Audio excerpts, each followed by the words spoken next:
Okay, so our next speaker is Irasema Sarmiento from Rome. Yes. So I should be fair and right that I work also for this company, Roma Bimbi. It's only I have to just put both of them. Okay, so I will be talking a lot about the work of Professor Bollobas and making some observations. So, the objects we are working with are graphs embedded in surfaces. So there are different ways of considering a graph embedded in a surface, like what we call a ribbon graph. That is, vertices and edges are homeomorphic to a disk,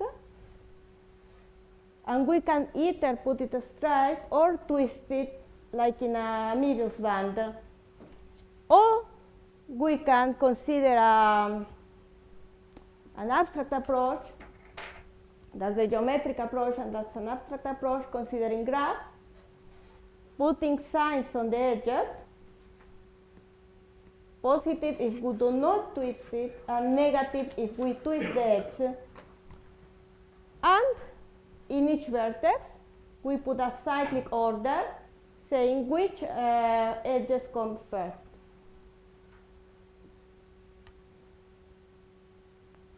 Okay, so that's what the two approaches to graphs embedded in surfaces. So These are all. There are no negatives, then it's an orientable surface. Exactly. Or if there are no negative circuits, that's an orientable surface. Because if we twist this edge and we retwist it again, so we are back. Okay, so those are closed surfaces like without boundary, like the torus, the clay bottle, etc. So we have minimal ribbon graphs, which are listed here, some of them. These ribbon graphs are bunches of loops which may have positive sign or negative sign, or we can have two, like in this case, two loops interlaced, or we can have any number of loops, positive loops not interlaced with any other, bunches of loops or pairs of loops interlaced with one another, or negative loops not interlaced with one another. So these are what are called minimal ribbon graphs or canonical diagrams, because we can see these ribbon graphs as diagrams. We have in each vertex, as I said before, we have an order. So we say we pass first by edge, let's say E, we pass by E again, let's say F, F again, whatever here, let's say H, and then G, and then H, and then G, and so on. So we can write those letters in the boundary of a circle and then just join like symbols. For example, in this case, we have HA and HA. So it's like if I write here an A, which I probably should write it. So let's say that I call this HA, so I have here an A because I encounter HA, and then A again. And so I can write it as this one, joining these two signs. So the second one is the same thing but with negative sign. And then for the third one, let's say that I call this HA and this HB. So in this cyclic order, I find first HA, then HB, then A, and then B again, and then I join A with A and B with B. These objects are called canonical chord diagrams, and we will see later in which sense they are canonical. Okay, so now I will define I hope I will not be running out of time. So I will define the polynomial. This polynomial was invented by Professor Bollobas and Riordan. And so it's a generalization of the Tutte polynomial for graphs embedded in surfaces, which takes into account the topology. That is how the surface is embedded, it's how the graph is embedded in the surface. So we get a ribbon graph. We sum over all spanning subgraphs. As somebody said before, spanning in the sense that they have the same vertices as the original graph sheet, but we are taking out edges. So the first part, x and y, you see is the Tutte polynomial, nullity or rank, definition of the Tutte polynomial. Then we add two variables, z and w. In z, we take into account the number of components of h. We take into account the nullity, and also this quantity, which is the number of faces in the embedding. Like if you have a graph embedded in the plane, for example, then you count how many faces do you have. Let's say you embed a triangle in the plane, so the number of faces is 2, so we put here 2 when we take the whole graph, and then we do the same sort of thing but for all the other subgraphs. Or else you can see this object as the number of boundary components of the surface given by the actual graph. And then, sorry, this is too long, I'm sorry. So, and then we have this w to the power of th, and th tell us if the surface is orientable or non-orientable. We sum, as I said before, over all spanning subgraphs of G, and then consider R of G as the quotient of this ring by the ideal generated by w squared minus w. R stands by ribbon graph polynomial, but now the polynomial is known as Bollobas and Riordan polynomial because of the persons who invented it. Okay. So, What did you say Good. the first name was? sorry, First name of the polynomial? the previous name, Yeah. uh, Oh, maybe I missed R, I think was originally for ribbon graph polynomial, Oh, because this, okay, that's enough. yes, okay. But now it's known, as I said before, by the name of the persons who invented it. So this polynomial has a very nice property that looks very much like the one for the Tutte polynomial. Contraction deletion, if E is ordinary. Ordinary means that it's not a bridge and it's not a loop. And you can take out a factor of x if E is a bridge. So now delete in an embedded graph is clear what it means. You just take out the edge. And for contracting the edge, there is a canonical way to do it that takes into account, say, for example, the cycle orders of the edges incident with each vertex.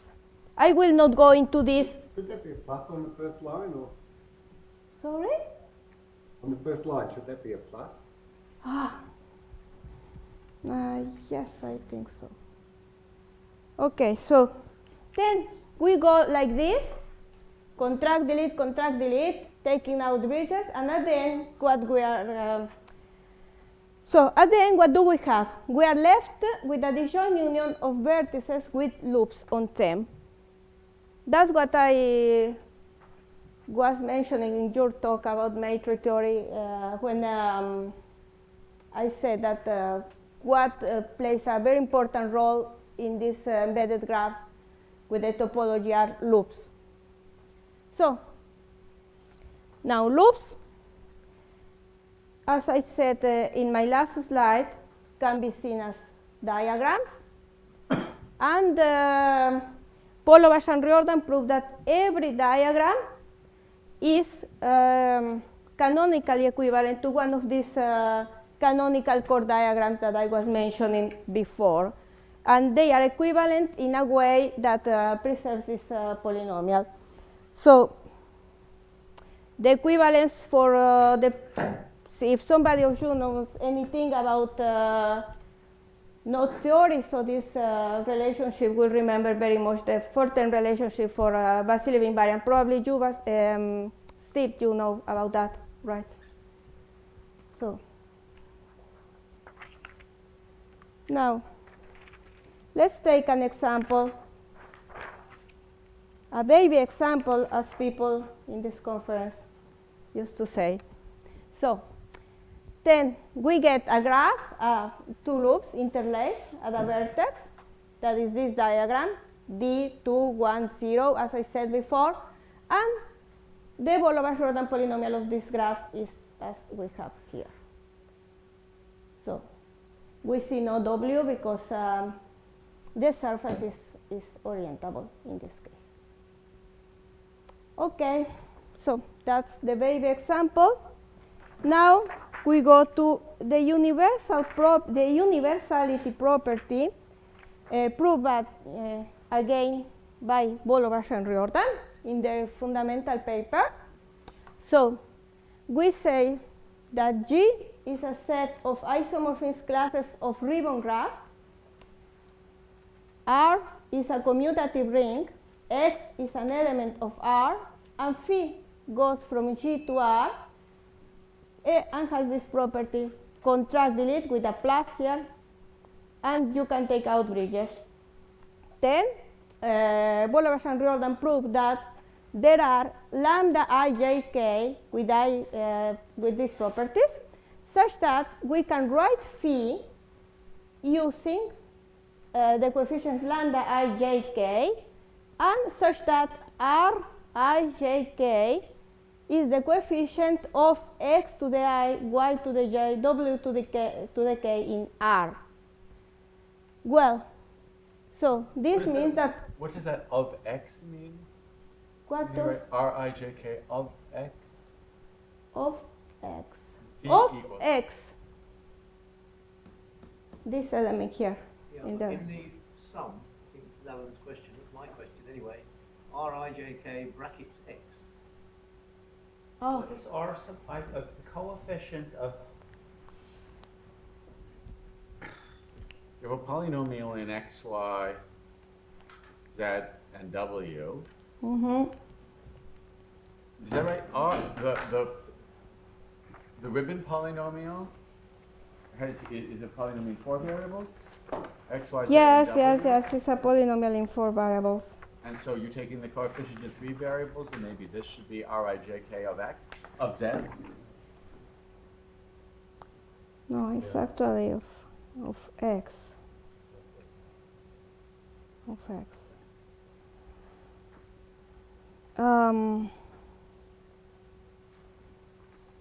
Well, this is way I've written it is actually correct. Just let me think a little bit about your question, please. I will continue with some of the reduction formula, and just let me think a little. Well, Rijk is coefficient of something, we're not sure what, in ribbon But it's written downstairs. It's coefficient of x to I, y to. No, but as it stands, it doesn't make any sense. We've got too many x's. Because so- that X is a Yeah, different yeah, X.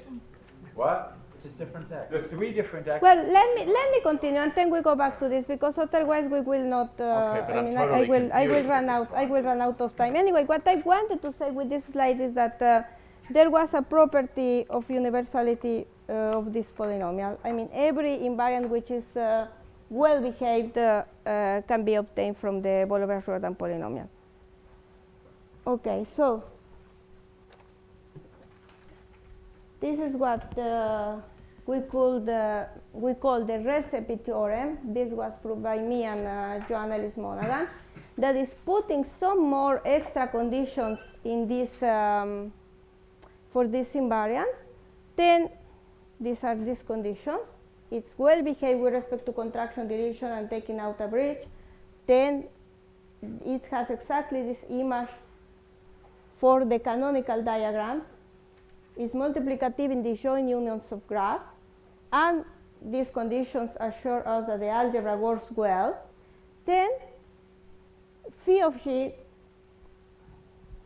of a ribbon graph, of a given ribbon graph, can be written exactly in this way. So it's like a reformulation of the universality property of the Bollobas Riordan polynomial. Okay, so I think I am going too fast. I didn't want it to go too slow, and I'm going too fast. So, so anyway, so with by using the recipe theorem, we prove that the generalized transition polynomials of me and Joanna are an evaluation of the Bollobas Riordan polynomial. The generalized transition polynomials have to do something with cycle decompositions of graphs. And I was talking to some of you yesterday. They have also to do with the Hoof algebras. And so there, the Kaufman bracket polynomial, which comes from knot theory, it's also an evaluation of the Bollobas Riordan polynomial. Can be proved either with this recipe theorem or directly. That was worked by Igor Pak and Shmutov. And then we also proved a duality relation for the Bollobas Riordan polynomial. So let me talk to you now about the duality relation. Okay, I will skip the transition polynomial. So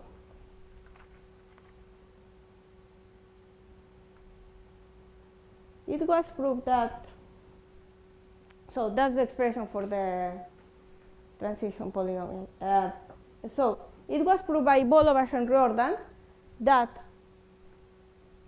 given a ribbon graph, given its dual, they are related in this way by this formula, which depends on t. It has 1 degree of freedom.